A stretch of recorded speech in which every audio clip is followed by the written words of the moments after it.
The referee isn't blowing his whistle for a foul. He's blowing it because of what just landed on the grass, inches from Luís Figo's feet. 50,000 fans are screaming. Bottles are already littering the pitch. And now this. A severed pig's head, thrown from the stands, aimed at the one man this entire stadium used to worship. Security scrambles onto the field. The game grinds to a halt. And somewhere in the chaos, one question hangs in the air. How does a crowd that once adored a player end up wanting to hurt him this badly? To answer that, we have to rewind, back to before the whistle, before the pig's head, back to the season Luís Figo became a legend at Camp Nou. Figo's story didn't start in Barcelona. It started in Lisbon, at Sporting, where a teenage winger was already turning heads with a game that looked years ahead of his age. Real Madrid actually tried to sign him back then, in 1995, as a raw prospect, but a dispute over the transfer led Spain's Football Federation to briefly ban both Real Madrid and Barcelona from signing Portuguese players. When the dust settled, it was Barcelona who walked away with Figo. Nobody could have guessed how much that single administrative twist would matter 5 years later. At Camp Nou, Figo didn't just settle in, he exploded. Under manager Bobby Robson and later Louis van Gaal, he became the engine of a Barcelona side that won 2 La Liga titles, a Copa del Rey and a European Cup Winners' Cup. His dribbling was relentless, his crossing was surgical, and by the late 90s, he wasn't just a fan favourite, he was the captain's armband waiting to happen. In the year 2000, it all peaked. Figo was named FIFA World Player of the Year and won the Ballon d'Or, officially crowned the best footballer on the planet. Camp Nou didn't just admire him, they adored him. Children wore his number, banners carried his name. To an entire generation of Catalan fans, Luís Figo wasn't just a player, he was the identity of the club. And Figo gave them every reason to believe he was theirs forever. Time and again, in interviews, in press conferences, he told Barcelona's fans exactly what they wanted to hear. He would never leave. He would never play for Real Madrid. The fans believed him completely. Why wouldn't they? He had no reason to lie. Contract talks over a renewal were even underway, with Barcelona's board confident their captain-in-waiting would sign and stay for the rest of his career.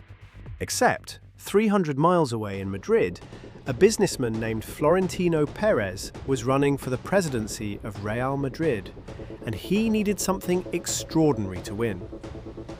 Perez was an outsider in the race, trailing the Trumpinger coat, so his campaign team built their entire pitch around one impossible promise. If elected, he would personally pay Figo's release clause and bring him to the Bernabeu. It sounded like a campaign trick that would quietly disappear after election day. It wasn't a trick. Perez won the election. And almost immediately, his camp moved. Figo's release clause sat at an eye-watering €62 million, a figure so high it was assumed to be untouchable, a number clubs put in contracts specifically to scare buyers away. Real Madrid paid it anyway, in full, converting it into a world record transfer fee that shattered every previous benchmark in football history. The deal was done. Figo was a Real Madrid player. And Barcelona found out the same way the rest of the world did, through the headlines. The city that had worshipped him overnight branded him a traitor. Newspapers ran his face on the front page next to a single word: betrayal. Some reports claimed Figo himself hadn't fully grasped how the clause would be used until it already had been. That the release clause was meant as a symbolic ceiling, not a real exit door. Whatever the truth, the outcome was the same.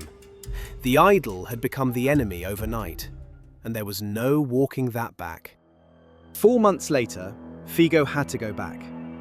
Real Madrid travelled to Camp Nou for the first Clásico of the season, And this time, he wasn't walking out to applause.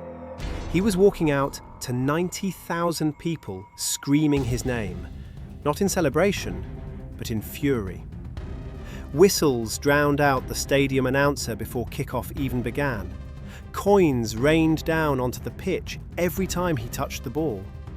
Banners called him a mercenary, a Judas, a traitor to the shirt he once swore he'd die in. Security had to escort him off the pitch, surrounded by teammates at full time.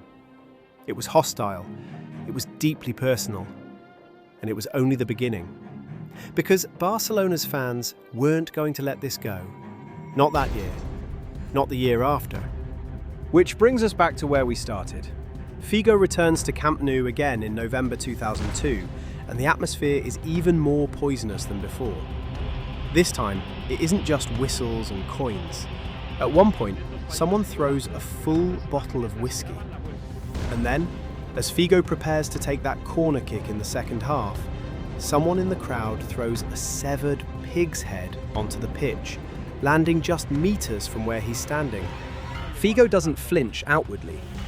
Teammates later say he simply picked the corner kick back up once play resumed, refusing to give the crowd the reaction they wanted. But the images circle the globe within hours. Newspapers from Lisbon to London to Buenos Aires run the same photograph.